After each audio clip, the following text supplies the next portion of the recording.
Hello बच्चों, मैं doctor Sunita Nandal कक्षा 12 के लिए पद्य भाग में कविता लेकर आई हूँ बादल राग, जिसके कवि हैं सूर्यकांत त्रिपाठी निराला।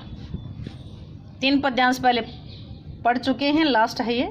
जीर्ण बाहु है शरण शरीर, तुझे बुलाता कृष्ण कदीर, ए विप्लव के वीर, चूस लिया है उसका सार, हाड़ मात्र ही है आधार। जीर्ण बाहु है, जीर्ण होता है जर्जर, बाहु भुजाएं, शीर्ण होता है कमजोर, शरीर कमजोर है। कृषक किसान अधीर व्याकुल होकर के, ए विप्लव के बादल, चूस लिया है उसका सार, सार का मतलब उसके प्राण, हाड़ मात्र ही आधार, ए जीवन के पारावार, ए जीवन के पारावार का मतलब हे जीवन के समुद्र, हे जीवन के सागर। कवि बादलों को कहता है कि हे जीवन के पारावार, हे जीवन के सागर।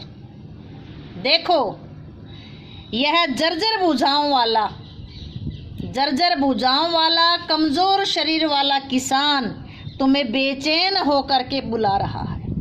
हे जीवन के समुद्र, नीचे वाली लाइन से लेंगे, हे जीवन के समुद्र, यह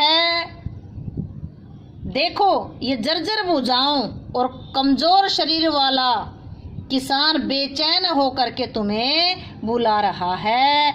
ए विप्लव के वीर, एक क्रांति करने में निपुण बादल, हे विनाश करने में निपुण बादल, हे विप्लव के वीर कहो, हे क्रांतिकारी बादल, तुम वर्षा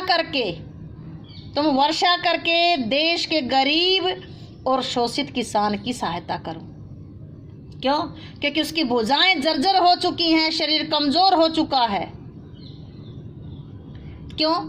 क्योंकि उनके जीवन के रस को, उनके जीवन का क्या जो सार था जीवन के रस को, तो पूंजीपतियों ने शोषण करके चूस लिया है। केवल उसके शरीर में हड्डियों का ढांचा मात्र बाकी रह गया है। इसलिए हे क्रांति के दूत बादल, तुम आकर के, तुम आओ, तुम तो जीवन दाता हो, तुम तो विशाल सागर के समान हो, तुम बारिश करके ऐसी क्रांति पैदा कर दो जिससे वो किसान शोषण से मुक्त हो सके और सुखी जीवन जी सके। हे जीवन के पारावार, हे जीवन के सागर, देखो वह जर्जर भुजाओं वाला कमजोर शरीर वाला किसान बेचैन होकर तुम्हें बुला रहा है। हे क्रांति के वीर बादल, हे क्रांति के वीर बादल,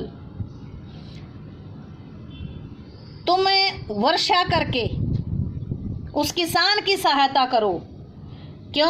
क्योंकि उस किसान के शरीर का जो प्राण रस था वो सारा पूंजीपतियों ने चूस लिया है। शोषण करके पूंजीपतियों ने उसके शरीर का सारा जो जीवन का रस था वो चूस लिया है। केवल हड्डियों का ढांचा बाकी रह गया है। हे बादल, तुम जीवन जाता हो, विशाल सागर के समान हो, तुम बारिश करके ऐसी क्रांति पैदा कर दो जिससे किसान पूंजीपतियों के शोषण से मुक्त हो जाए और खुशहाल जीवन जीना शुरू कर दे।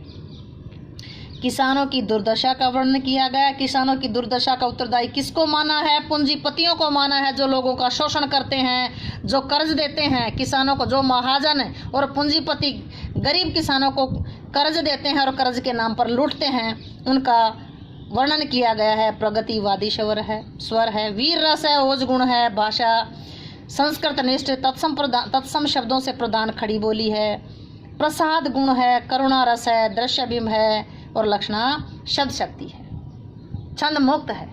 उम्मीद है कि ये कविता आपको अच्छे से समझ आई होगी। कविता समझ आई हो तो वीडियो को लाइक करें, शेयर करें, चैनल को सब्सक्राइब करना ना भूलें।